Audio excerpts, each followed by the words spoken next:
Hi girls, today we are going to see about Kirchhoff's rules. And in Kirchhoff's rules, there are two rules, Kirchhoff's current rule and Kirchhoff's voltage rule. So these two rules we are going to see now. Kirchhoff's first rule is otherwise called current rule or junction rule because it deals about current and about junction. So it is otherwise called current rule or junction rule. And when you see this diagram, here A is the junction and I1, I2, I3, I4, I5 are the currents. When you see I1 and I2, they are flowing towards the junction and I3, I4, I5 are flowing away from the junction. And at any case, the current here is 0. That is a statement. It states that the algebraic sum of currents at any junction of the circuit is 0.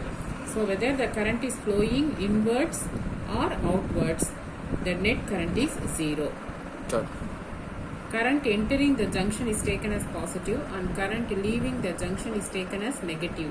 And so here this is current entering the junction. These are the currents leaving from the junction. So I1 and I2 is taken to be positive and I3, I4, I5 are taken to be negative. And here it is the statement of conservation of electric charge because it depends upon the conservation of electric charge. And when you see the equations, here I1 plus I2 minus I3 minus I4 minus I5 is equal to 0. Taking these three terms in the right side, I1 plus I2 is equal to I3 plus I4 plus I5. So this is about Kirchhoff's first rule. Next we shall see Kirchhoff's second rule. This is otherwise called voltage rule or loop rule. And in this here, a product of current and resistance is equal to EMF. That is the main thing.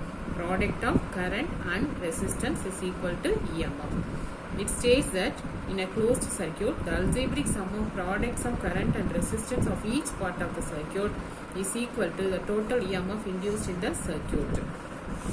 And here when you see this diagram, here the current is flowing from A to B and this is taken to be positive.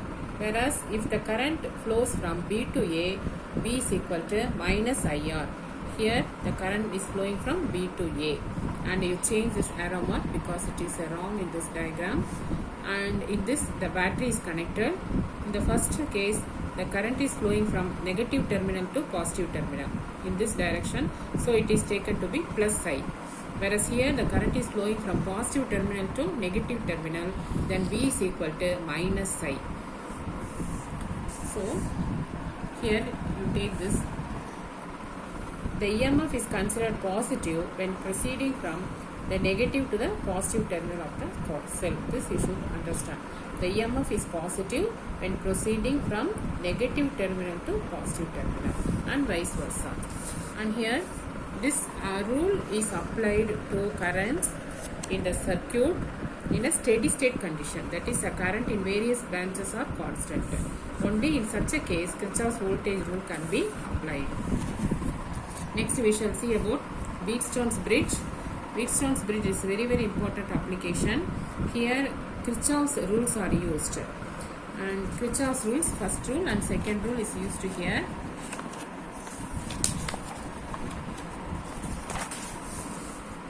And if you see the circuit diagram, here P, Q or S are the resistances.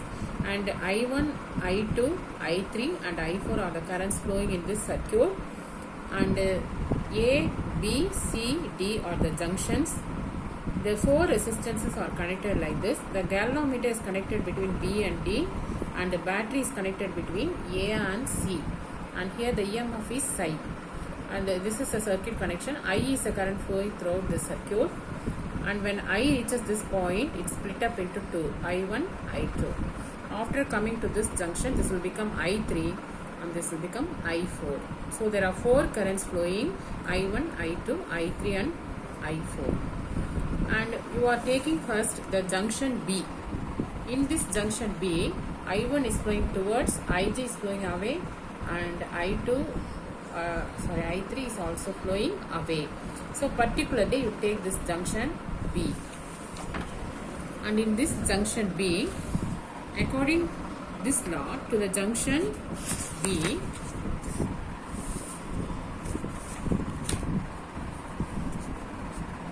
I1 minus Ig minus I3 is equal to 0. So here this is current flowing towards the junction. These two are away from the junction. This is taken to be 0. And you consider junction D. In this I2 plus Ig minus I4 is equal to 0 because I4 is a current flowing away from the junction. And next you are applying Kirchhoff's voltage rule to the loop A, B, D, A. So you are considering the left part of the circuit A, B, D, A. In this you multiply the current and the resistance. So I1P plus IGG, here this is IGG, minus I2R is equal to 0. So I1P plus IGG minus I2R, because these are flowing in this direction, whereas I2 is in the opposite direction. So this is taken to be negative. And this is for the loop A, B, D, A. Next you apply the rule A, B, C, D, A. That is throughout this circuit you are applying Kirchhoff's voltage rule. In this I1P plus I3Q minus I4S minus I2R is equal to 0. This 2 is taken to be positive. Since this is in the opposite direction, you are neglecting this. Product of current and resistance. So this is voltage rule. I1P plus I3Q minus I4S minus I2R is equal to 0. Now you consider B and D are in equal potential. Suppose if they are in equal potential, the galvanometer shows 0 deflection, which means Ig is equal to 0. Ig is equal to 0 when you substitute that in the previous equation. In this equation, when Ig is equal to 0, I1 is equal to I3. Similarly, when Ig is equal to 0 here, I2 is equal to I4. So here I1 is equal to I3, I2 is equal to I4. When you substitute here in this equation, Ig is equal to 0 means I1P is equal to I2R. So these three equations we have derived when Ig is equal to 0. Substituting these three equations in this equation, here instead of I3 is substitute I1, instead of I4 is substitute I2, and taking the positive terms in one side, negative terms on the other side, we will get I1P plus I1Q minus I2S minus I2R is equal to 0. I1 is taken outside plus P plus Q, and I2 is taken outside R plus S. And you divide this equation by this equation. 252 divided by 251. You divide these two equations, I1P, I2R. I1 get cancelled. Here also I2 get cancelled. So P plus Q by P is equal to R plus S divided by S. Here P by P will become 1. So 1 plus Q by P. Here also R by R will become 1. So 1 plus S by R. And this 1 and this 1 get cancelled. So Q by P is equal to S by R. And reciprocate this, P by Q is equal to R by S. So here these P, Q, RS, they are resistances, and if you know one resistance, you can find out the other resistances. So meter bridge is mainly used to determine the unknown resistance. And next we shall see about meter bridge. Meter bridge is another form of Wheatstone bridge. And when you see the circuit diagram, AB is a long wire which is usually of 1 meter, made up of manganese or constantan, and this is a meter scale along with this wire. This is connected in the wooden board. In this wooden board, you have the copper strips like this. These are the copper strips, and this A, C, and this everything is a copper strip. And there are two gaps in this, G1 and G2. In the gap G1, you connect unknown resistance, and in the gap G2, you connect the known resistance. And here the A is connected with a cell and a key, and then it is connected with B. And the center terminal is connected with the galvanometer, high resistance, and jockey. Jockey is just a connector, and when you press the jockey on this wire, at some point the galvanometer will show zero deflection. Suppose in this diagram you have got this point where you are getting zero deflection. Then what happens? You know the bridge equation, P by Q is equal to R by S. Instead of R, you can write R dash AJ, because in this diagram P, Q, and this part replace R, this part replace S. P, Q, R, S. So instead of R, you can write R dash AJ. R dash means resistance per unit length, and instead of this portion JB, you can substitute R dash JB. This R dash is resistance per unit length. So R is replaced by R dash EJ and S is replaced by R dash JB. R dash and R dash get cancelled. So P by Q is equal to AJ by JB. And this AJ is nothing but balancing length L1 and JB is L2. So P is equal to, when you bring the Q this side, P is equal to Q into L1 by L2. And even though the soldered means connected, even though it is soldered by copper strips, there is some resistance included. This resistance is called end resistance. So when you get this value P, there will be some error due to this. This error can be eliminated by P and Q interchange, and again you have to repeat the experiment. So this is about to find unknown resistance. Next you are going to find out specific resistance. For that you use the formula resistance is equal to rho into L by A, or rho is equal to resistance into A by L, where A is area and L is length of the wire, and resistance, unknown resistance is P, and area you know the formula pi r square, and L is length of the wire. This is nothing but area of the coil which we have taken, and this is length of the coil which we have taken. So if you take any coil, that the resistance and specific resistance can be calculated using meter bridge. Next we shall see about potentiometer. Potentio means potential difference. So this is an instrument used to measure potential difference, current and resistance. These three things you can find out. Already we have studied about ammeter, voltmeter. Like that, potentiometer is used to measure the potential difference. And here this is similar to meter bridge. Only difference is this consists of 10 wires like this. This is wooden board and there are 10 wires like this, and A, and this is other end B, but this is a continuous wire. This is continuous wire and folded, and actually this is 10 meter wire. 10 meter wire, each wire is having length 1 meter. Next we are going to see about the principle of potentiometer. And here when you see this diagram, A, C, D. C is nothing but A of the potentiometer and D is B of the potentiometer. And upper side, this is connected to battery and key, and usually the upper side is called primary part and the lower side is called secondary part. In the secondary part, this is connected with a primary cell, a galvanometer, a high resistance and jockey. Jockey is nothing but a contact, and you move this contact throughout this wire so that you get zero deflection. And here suppose here there is some potential drop. The potential drop here must be equal to the EMF of the cell. So here the potential difference across Cj is equal to the EMF of the cell side, and then no current will flow through the galvanometer. And you know psi is equal to IRL. This is the main formula. Psi is the EMF and I is the current flowing to the galvanometer. R is the resistance per unit length and L is the balancing length. Usually this length Cj is called balancing length.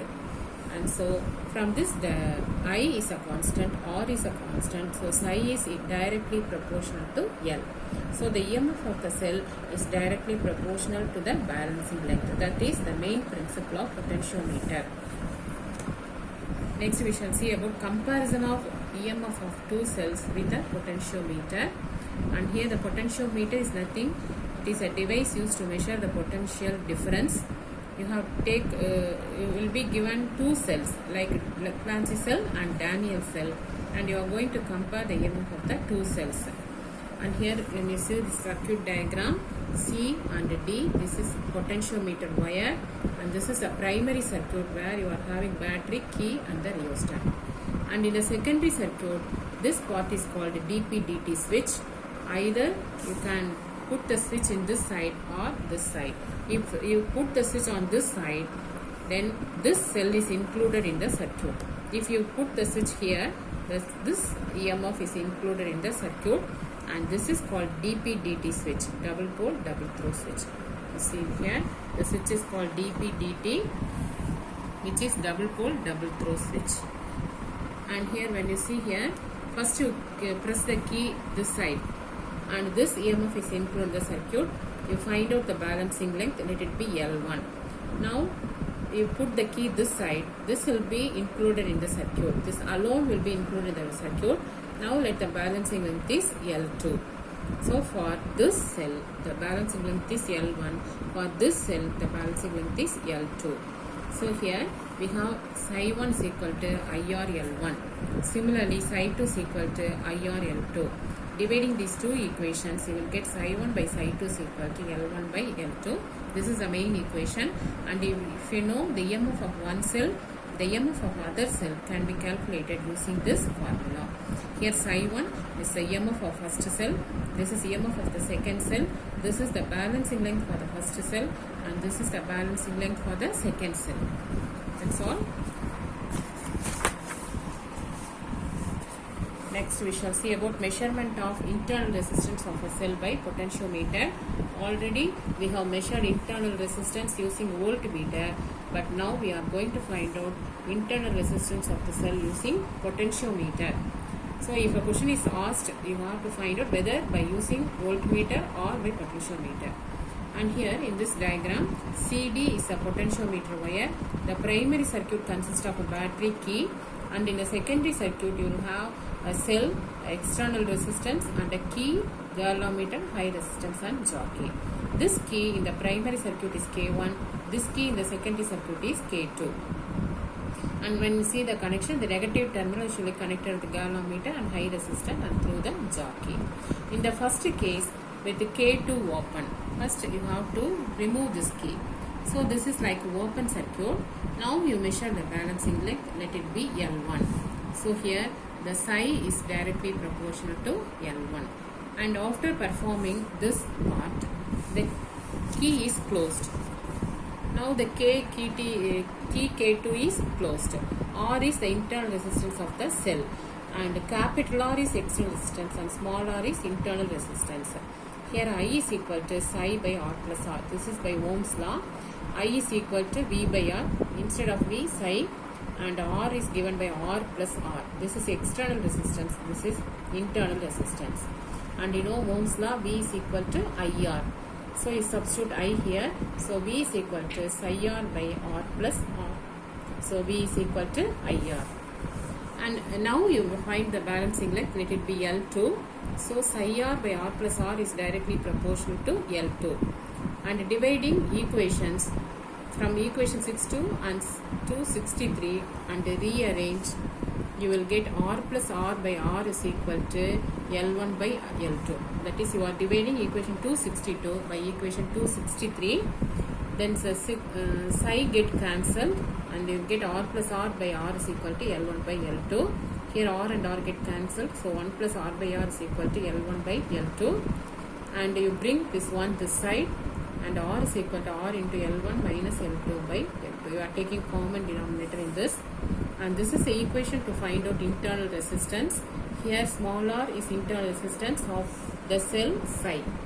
That is a cell whose EMF is psi, and the capital R is external resistance, and L1 is a balancing length when K2 is open, and L2 is a balancing length when K2 is closed. Finding these values, you can find out what is internal resistance of the cell. The experiment can be repeated for different values of R. This is about measurement of internal resistance of a cell by potentiometer. That's all, girls.